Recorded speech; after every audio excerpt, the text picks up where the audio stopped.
بسم اللہ الرحمن الرحیم۔ ایک بہن کا سوال ہے کہ اگر کسی کے 3 نابالغ بچے وفات پا جائیں اور ان بچوں کے والدین صبر کریں تو کیا اللہ تبارک و تعالیٰ ان بچوں کے والدین کو جہنم سے آزاد کر دیتے ہیں؟ جی بالکل اسی طرح بات ہے،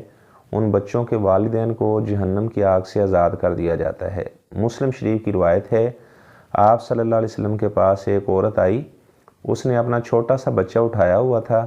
اور کہنے لگی، اللہ کے رسول صلی اللہ علیہ وسلم آپ اس بچے کے حق میں دعا تو فرما دیں کہ اللہ تبارک و تعالیٰ اس بچے کو ہر شر سے محفوظ رکھے،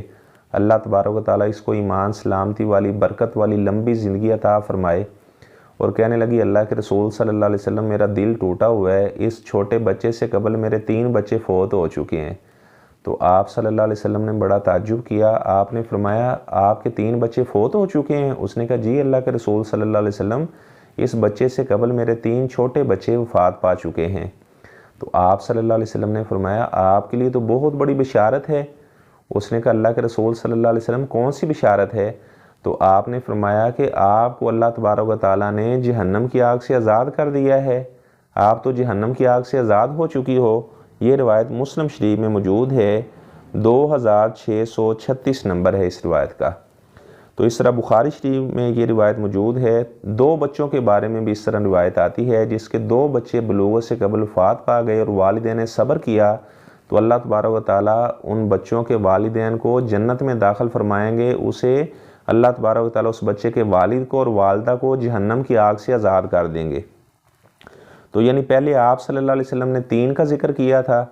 تو ایک صحابیہ کہنے لگی اللہ کے رسول صلی اللہ علیہ وسلم جس کے 2 بچے بلوغت سے پہلے فوت ہوئے ہوں، ہو سکتا ہے اس کے 2 بچے فوت ہوئے ہوں۔ تو آپ صلی اللہ علیہ وسلم نے فرمایا بالکل، جس کے 2 بچے بھی بلوغت سے پہلے وفات پا گئے اور ماں باپ نے صبر کیا تو آپ صلی اللہ علیہ وسلم نے فرمایا کہ جہنم سے رکاوٹ کا یہ بچے ذریعہ بن جائیں گے۔ تو اللہ تبارک و تعالیٰ سے میں دعا کرتا ہوں جن کے بچے بلوغت سے قبل وفات پا چکے ہیں، اللہ تعالیٰ ان کے ماں باپ کو صبر کرنے کی توفیق عطا فرمائے۔ اور یہ بہت بڑی بشارت ہے، بلکہ روایت میں یہ بھی آتا ہے کہ جب اللہ تبارک و تعالیٰ کے بھیجے ہوئے فرشتے کسی کے چھوٹے بچے کی جان قبض کر کے اللہ کے پاس جاتے ہیں تو اللہ تبارک و تعالیٰ ان سے سوال کرتے ہیں فرشتوں سے کہ میرا بندہ کیا کہہ رہا تھا، وَهُوَ أَعْلَمُ بِهِمْ، حالانکہ اللہ تعالیٰ کو فرشتوں سے زیادہ علم ہے کہ بندہ کیا کہہ رہا تھا۔ تو فرشتے کہتے ہیں یا اللہ آپ کا بندہ اِنَّا لِلَّهِ وَإِنَّا إِلَيْهِ رَاجِعُونَ یہ پڑھ رہا تھا۔ تو اللہ تبارک و تعالیٰ فرماتے ہیں میرے اس بندے کا جنت میں محل بنا دو، وَسَمُّوهُ بَيْتَ الْحَمْدِ، اور اس محل کا نام ہی بیت الحمد رکھ دو۔ مومن کا اللہ تعالیٰ کے ساتھ معاملہ بھی بڑا عجیب ہے، اگر انہیں خوشی پہنچتی ہے تو وہ اللہ تعالیٰ کا شکر ادا کرتے ہیں، اگر انہیں کوئی غم پہنچتا ہے تو وہ صبر کرتے ہیں، اور یہ صبر کرنا اور اس طرح شکر کرنا یہ دونوں ہی اللہ تبارک و تعالیٰ کی عظیم نعمتیں ہیں۔ اس طرح ہر مسلمان کو چاہیے کہ اگر کوئی پریشانی غم پہنچے تو وہ صبر کریں، اگر کوئی خوشی آئے تو انہیں چاہیے کہ وہ اللہ تعالیٰ کا شکریہ ادا کریں۔